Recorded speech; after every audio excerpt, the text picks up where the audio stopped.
You were deceived. From the very first history lesson at school, you were fed a lie, one whose true scale is almost impossible for an ordinary person to comprehend. We are told that the 19th century was an era of steam, coal, and humanity's first clumsy attempts to build an industrial society. We are shown images of grimy workers with pickaxes and shovels creating masterpieces that, even today, using lasers, cranes, and computer modeling, would be extremely difficult to replicate. Have you ever stopped to wonder where all that metal came from in an age when, according to the official narrative, the primary means of transportation was a horse-drawn cart? Take a close look at photographs from the late 19th century. What do you see? Monumental bridges, gigantic railway stations with intricate vaulted roofs, steel-frame buildings, and, of course, the crowning achievements of this technological absurdity, the Crystal Palace in London and the Eiffel Tower in Paris. Historians, with straight faces, claim that all of this was designed on paper by candlelight and then cast and assembled by hand by semi-literate workers in record time. But the moment you pick up a calculator and a metallurgy reference book, the official version begins to crack, revealing a disturbing emptiness beneath. Let us begin our investigation with an object often called a miracle of the Victorian era. The Crystal Palace in London, allegedly built in 1851.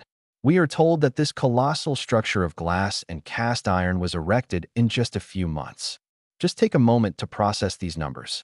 The exhibition pavilion covered more than 90,000 square meters. The building was 564 meters long and 33 meters high. And according to textbooks, all of this was built by a gardener, Joseph Paxton. A gardener, a man who had previously designed greenhouses, suddenly creates a building requiring engineering calculations on the level of modern structural mechanics. But the most unsettling part lies not in the identity of the architect, but in the materials themselves. The construction required 4,500 tons of cast iron and iron structures, and that was only for the frame. Add to that 300,000 sheets of handmade glass. Official history claims that all these components were manufactured at various factories across Britain, transported to Hyde Park, and assembled like a giant construction kit. It sounds smooth until we start doing the math. For 1,500 tons of metal. In the mid-19th century, metallurgy, as we are told, was only just finding its footing. To produce such an amount of clean, high-quality cast iron suitable for load-bearing structures, tens of thousands of tons of, or would have had to be processed, and mountains of coal burned. So where are these quarries? Where are the gigantic blast furnaces capable of delivering metal of this quality at such a pace? If you look at cast iron production statistics from that period, you will find that virtually the entire British industry would have had to work exclusively for this one palace, halting the production of rails, machinery, and weapons. But let us assume they somehow managed to cast it all. How was it transported? Railways in 1850 had a laughably low carrying capacity. The primary freight transport was horse-drawn wagons. Picture the logistics. Thousands of carts, each loaded with multi-ton beams, crawling along muddy English roads toward the center of London. This should have caused a logistical collapse, paralyzing the capital for an entire year. Yet the newspapers of the time are silent. No reports of transport chaos. No mentions of a logistical nightmare. The palace simply appeared, like a mushroom after rain. And here we come to the central question, the quality of the casting. Look at old photographs or engravings of the Crystal Palace interiors. These are not crude beams. This is elegant, artistic cast iron, standardized components that fit together perfectly. Today, achieving this level of precision in mass production requires CNC machines. Yet we are told that in the 19th century, when standardization was still in its infancy, thousands of different workers at different factories produced parts that matched up millimeter to millimeter during assembly. For the level of technological development attributed to that era, this is impossible. Either they possessed technologies we are not being told about, or the Crystal Palace was the inheritance of another civilization, something that was unearthed, restored, and presented as a contemporary achievement. Recall what ultimately happened to this palace. It burned. It burned to the ground in 1936. A structure of iron and glass burned like a matchbox. Cast iron does not burn. Glass melts only at extremely high temperatures. To destroy a structure of this scale would require temperatures comparable to those of an industrial furnace. Or was it a deliberate demolition, intended to erase traces of technologies we were never meant to see. Now let us move to France, to the year 1889. The Eiffel Tower, a symbol of Paris, or a monument to our blindness. We are told that Gustave Eiffel built it in 2 years, 2 months, and 5 days. The weight of the metal structure is 7,300 tons. The total weight exceeds 10,000 tons. 7,000 tons of puddled iron. Do you know what puddled iron is? It is metal produced by manually stirring molten cast iron in a furnace in order to burn out the carbon. Manually. Now imagine that hellish labor. To obtain 7,000 tons of high-quality iron using the puddling method, you would need armies of workers, day and night, stirring molten metal with iron bars. This is backbreaking, inefficient labor. With such a process, achieving material uniformity is impossible. Each batch of metal would differ in chemical composition and strength. And yet, the Eiffel Tower stands. It is assembled from 18,038 metal parts, fastened together with 2.5 million rivets. 2.5 million rivets. Do you understand what that means?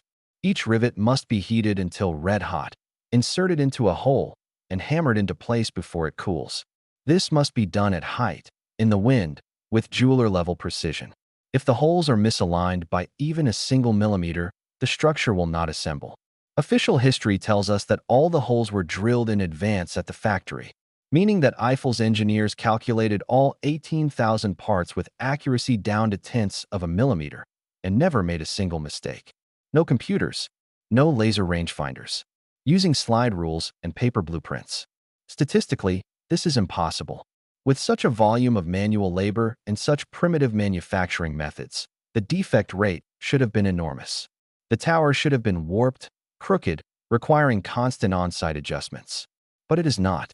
It is perfect. From the standpoint of aerodynamics and load distribution, it is so refined that even modern engineers are still amazed by its stability. So where did this metal come from? In the late 19th century, France was not living through its best years. The aftermath of wars, economic crises, and suddenly the state spends a staggering amount of a strategic resource, high-quality iron, on what is essentially a useless exhibition tower. Where's the logic? Where is the economic justification? We are told it was a demonstration of power, but it looks far more like the use of a ready-made resource that cost nothing to obtain. There is a version that Eiffel did not build the tower from scratch.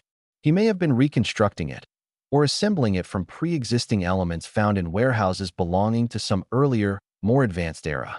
Or perhaps the tower itself is the framework of an ancient technical device, stripped of its outer shell and internal equipment, leaving only the skeleton, later presented as an architectural masterpiece. Look at the photographs of the tower's construction. They are strange. We see massive, fully formed blocks being lifted by unclear mechanisms. We see surprisingly few workers. Where are the crowds of laborers? Where are the mountains of metal shavings, debris, rejected parts? The construction site looks sterile. This looks more like the assembly of stage scenery than heavy industrial construction. We are facing a technological dead end. On one side are the official figures and dates that have been hammered into our heads.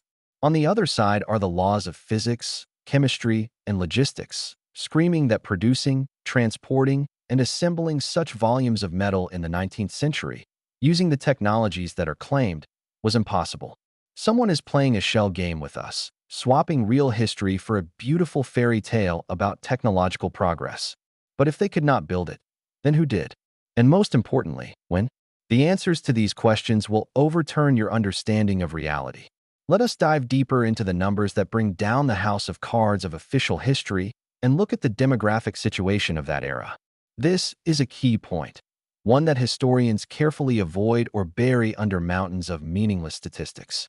We are told about the Industrial Revolution, about explosive urban growth, about masses of workers storming factory gates. But mathematics is stubborn and unforgiving. To produce thousands of tons of metal, it is not enough to simply build a furnace. You need colossal infrastructure and, above all, skilled people. Look at the real population data for Europe and America in the mid-19th century. We see strange gaps and inconsistencies. Cities and photographs from that time look eerily empty. The vast avenues of St. Petersburg, Paris, Washington, lined with majestic buildings, are completely deserted. Where are all these millions of inhabitants? Where are the very workers who supposedly built these cyclopean structures? We are given an explanation: long exposure times on early cameras. Supposedly, moving objects simply were not captured. But this is a weak excuse. With exposure times lasting several minutes, shadows should remain. Streets should be blurred by streams of movement. Instead, we see clean, dead cobblestones. There is a well-founded theory that the 19th century was a period of recovery after a global catastrophe, the same cataclysm that alternative researchers refer to as the Mud Flood or the Great Reset. Humanity was thrown backward. There was a catastrophic shortage of trained adult population. Recall the phenomenon of the so-called orphan trains in the United States and the strange prevalence of child chimney sweeps and child miners in Europe. Where did millions of homeless children come from? Where did their parents go? And in this world, short on adult men, with logistical chains destroyed, where survivors are trying to rebuild daily life among ruins, we are told about the construction of the Crystal Palace and the Eiffel Tower. Who stood at the blast furnaces? Children? Or a handful of surviving masters who somehow preserved the secrets of metallurgy? To produce such volumes of steel and cast iron, you need thousands of experienced metallurgists, engineers, chemists. These people must be trained over decades. In the post-apocalyptic conditions of the 19th century, there was simply nowhere to get them. Now let us talk about energy, the foundation without which any metallurgy is nothing more than fantasy. To smelt a single ton of cast iron using the technologies of that era, several tons of charcoal or coke had to be burned. Multiply that by the tens of thousands of tons of metal required to build bridges, railway stations, palaces, and towers. That would mean Europe should have been bald. The forests should have been cut down to the roots. Coal mines would have had to operate at the very limits of physical possibility, producing millions of tons of fuel. But when we look at maps and forestry reports, the forests are still there.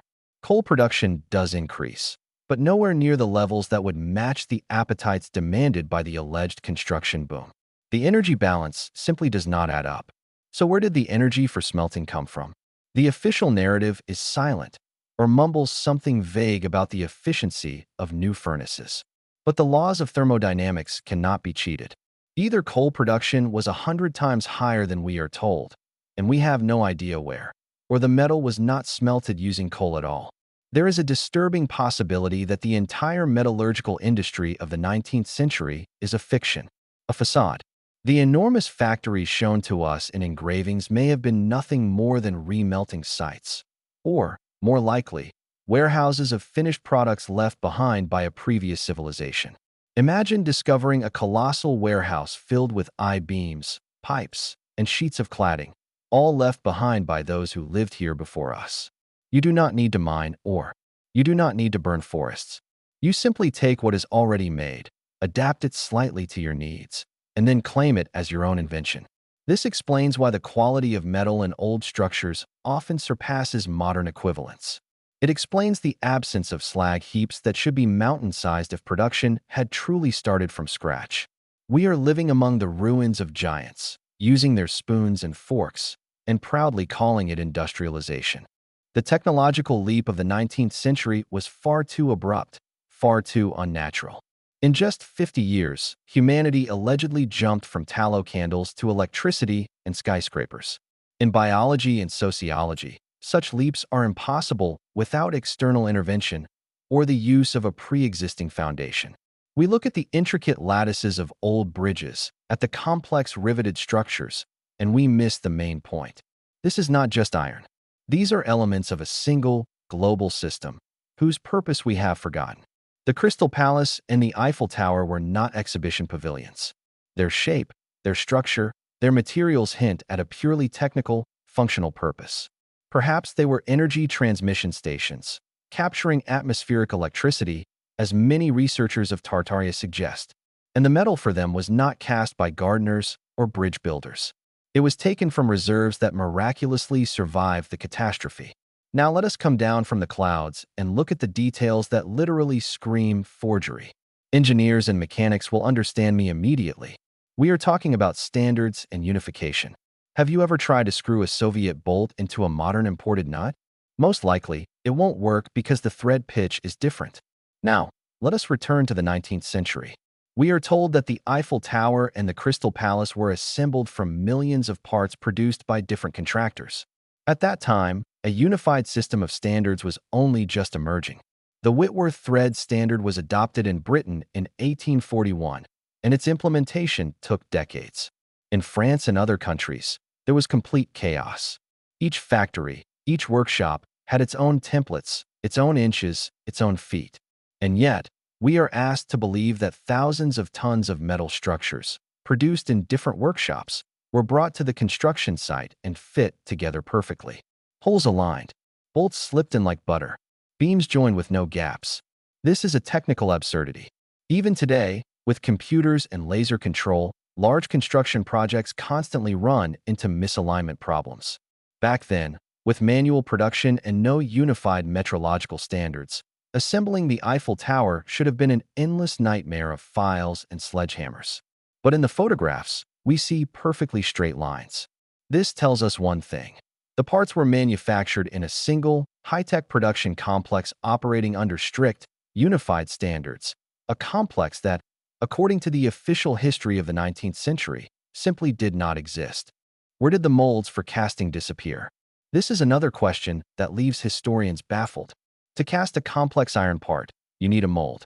For the unique decorative elements and joints of the Crystal Palace, thousands of intricate molds were required. This is a massive volume of pattern equipment. Where are they? In museums, we are shown a few wooden boxes, but to produce at such a scale, entire hangars filled with molds would have been necessary. They do not exist. It is as if the parts were not cast, but materialized out of thin air. Or, more likely, taken ready-made from the warehouses of that erased civilization. Take a look at the so-called World's Fairs. London, Paris, Chicago, Philadelphia. The scenario is always the same. In impossibly short time frames, gigantic complexes of stone and metal are erected, astounding in their grandeur and classical architecture.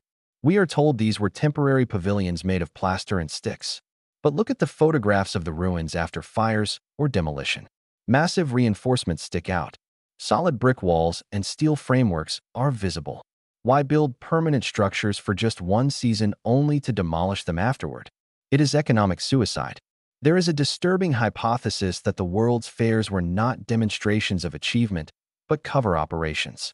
Authorities would discover surviving ancient factory cities, fence them off, hang a sign reading exhibition, and then methodically destroy or remodel them, passing them off as their own creations. The 1893 Chicago World's Fair is the clearest example. The White City, glowing with electricity, fountains, and incredible architecture.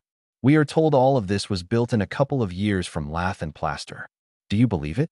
Look at the colonnades and domes, which rival the Roman Pantheon. And then, after the fair closes, strange fires consume these temporary structures. Very convenient. No building, no way to examine the materials. Fire conveniently erases all evidence. Here we see the signature of a global cleanup.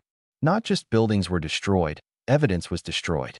Evidence that we are not the first advanced civilization on this earth, but perhaps degraded descendants or settlers arriving to find everything already built.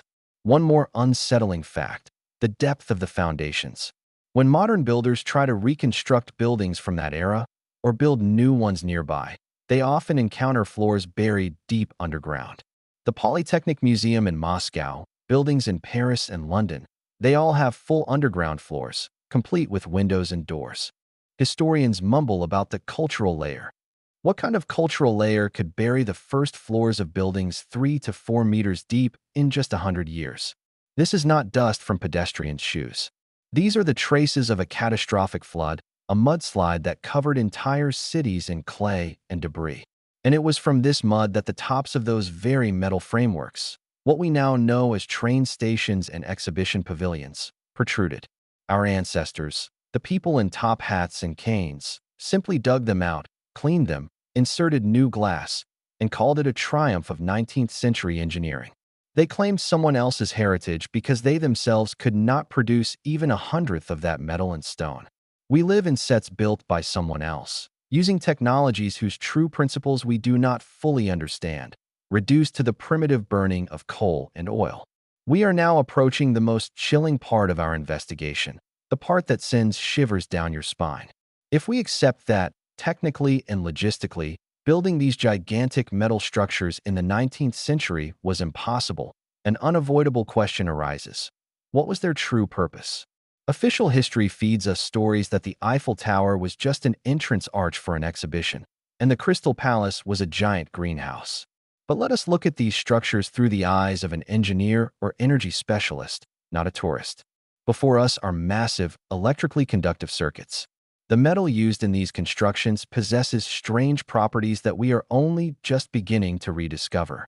There is a well-founded theory that all this iron and copper architecture was part of a global network for harvesting atmospheric electricity, or, as it was once called, ether.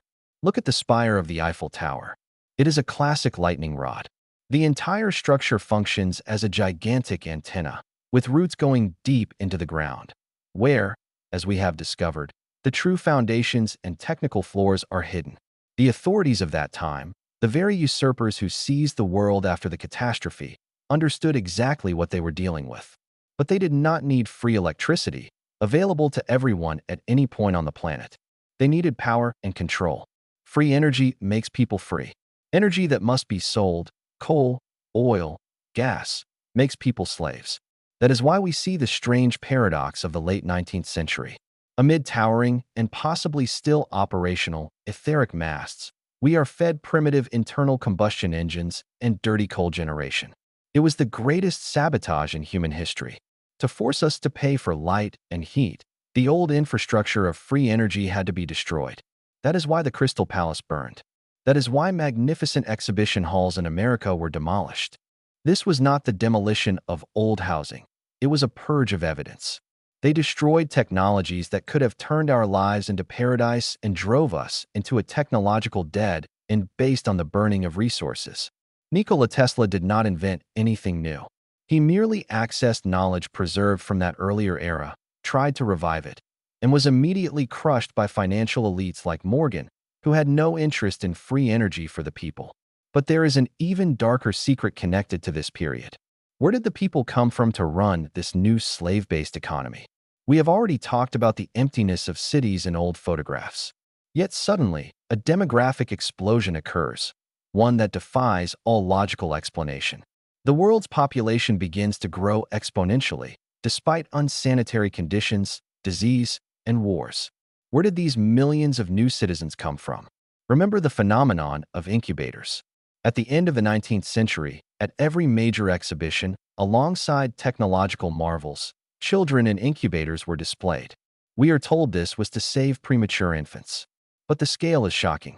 Entire pavilions were filled with babies without parents. There is a chilling hypothesis that, after a global cataclysm that wiped out most of the adult population, the new rulers of the world launched a program to artificially restore the population. Those orphan trains, traveling across the United States and delivering hundreds of thousands of children of unknown origin to farms, they were all part of the same chain. We were grown anew. We were settled in the empty cities left behind by the previous civilization. We were handed shovels and pickaxes and sent to mine coal so that we would not ask too many questions. We are a cargo civilization. We live in houses we do not know how to build. We walk across bridges whose principles we have forgotten. We worship iron frameworks, mistaking them for cultural monuments, when in fact they are disconnected generators of life. Think about the dates, 1812 to 1850. The fires of Moscow, Washington, the great urban fires in the United States. These were not accidents. They were stages of war and purges. The old world, with its harmony of metal and stone, with its etheric energy, was destroyed. On its ruins, our world was built, a world of soot, oil, and lies. The Eiffel Tower stands as a tombstone over the grave of a great civilization, while we, like tourists, take selfies in front of our own lost memory, unaware that this heap of metal could have illuminated all of Paris for free, if only we knew how to flip the switch.